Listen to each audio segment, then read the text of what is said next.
Hey, what's going on everyone, and welcome back to another Comeback Kids video.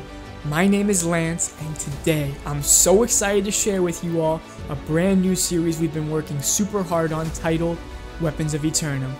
In this series, we're going to be taking a deep dive into some weapons that we believe would make great additions to the game. We're going to be going over some active abilities, some passive abilities, and kind of seeing how they could fit into the current meta. Thank you guys so much for watching. I hope you enjoy it. I'll see you next time.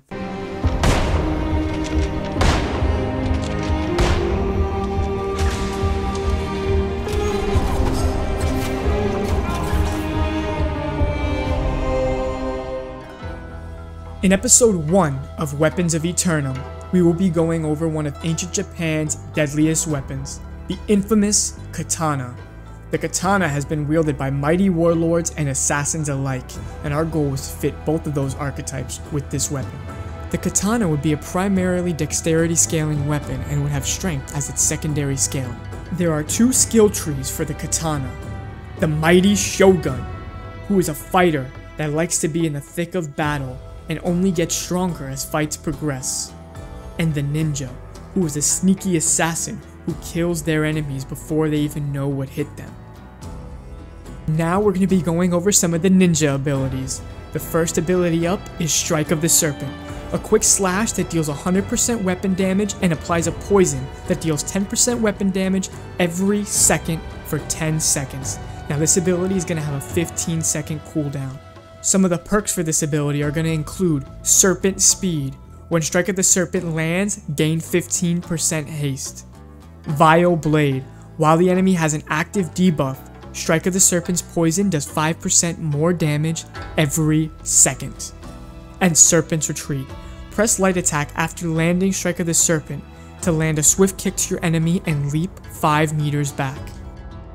The second ability in the ninja tree is going to be Into the Shadows. This is going to be a controversial one, guys, so bear with me. But for the next 3 seconds, go into the shadows, obscuring the enemy's vision of you and causing your next attack to automatically critically hit. Now, this is going to be a stealth and it's going to have a 25-second cooldown, but bear with me, guys, okay? The perks for this weapon are going to be Darkness. Gain 10% haste while in the shadows. Nowhere to Run. Critical hits from in the shadows deal 300% weapon damage. And the shadows are my ally. The duration of in the shadow is increased to 5 seconds. The final ability in the ninja tree is my personal favorite, Caltrops. Throw Caltrops in a targeted area that will persist for 5 seconds. Now, enemies that walk through them are slowed by 15% and will take 15% weapon damage in poison damage for every second in the Caltrops. This ability does have a 15-second cooldown. The perks for this ability include Wretched Tips. While in the Caltrops, enemies receive 15% less healing. Sticky. Further increase the slow of the Caltrops by 10%. And the final perk is Vulnerable. Enemies take 10% more damage from light attacks while in Caltrops. And the ultimate perk in the ninja tree is going to be Assassin. Deal 15% more damage to enemies under 50% HP. Now that's going to help you land killing blows a lot easier in PvP, and it's going to allow this playstyle in the ninja tree of kind of hit, get them a little low, have your dots do the work for you, maybe throw the Caltrops down, get in there, and land a nice killing blow. Now let's begin with the Shogun abilities. War Banner. Place a banner at your feet for 7 seconds, raising morale and increasing physical and elemental resistances by 15%. It also grants you 20% lifesteal while in a 15-yard radius of the banner. The perks include Inspiring Presence. The lifesteal from War Banner now extends to allies in range. In the Heat of Battle.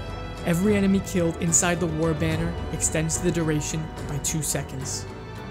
And Fully Armored. The resistances of the War Banner are increased by an additional 5%. The next ability in the Shogun tree is Dancing Steel. Perform a spinning attack, hitting all enemies within 4 yards for 110 weapon damage. This ability has a 20-second cooldown. The perks for this ability include Demoralizing Blow. All enemies hit with Dancing Steel who have a current active debuff lose 50 stamina, and their stamina regeneration is halted for 2.5 seconds. Rushing Wind. If enemies are affected by a debuff, they are knocked down for 1 second. And the last perk is Honor Above All. When Dancing Steel hits more than 3 targets, its cooldown is reduced by half. The final ability in the Shogun tree is Head Splitter, a downward slash dealing 130% weapon damage and disorienting enemies, making them deal 10% less damage for 3 seconds. This ability has a 15-second cooldown. The perks for this ability include Bloody End. Head Splitter deals 30% more damage to enemies under 50% health. The Art of War. If Head Splitter kills its target, its cooldown is refreshed. And the last ability is Concussion. Head Splitter causes targets to deal an additional 5% less damage. And finally, we're going to be going over the ultimate perk for the Shogun tree. Know the Enemy. After landing a heavy attack, drain 20 stamina from your target. And with that being said, everyone, we're going to be bringing this video to a close. I want to thank you all so much for watching. This was an awesome video to make and I can't wait to do more. Let me know in the comment section below what other weapons you would like me to do or what you would have done differently with the katana. Thank you all for coming and I'll see you next time. Peace.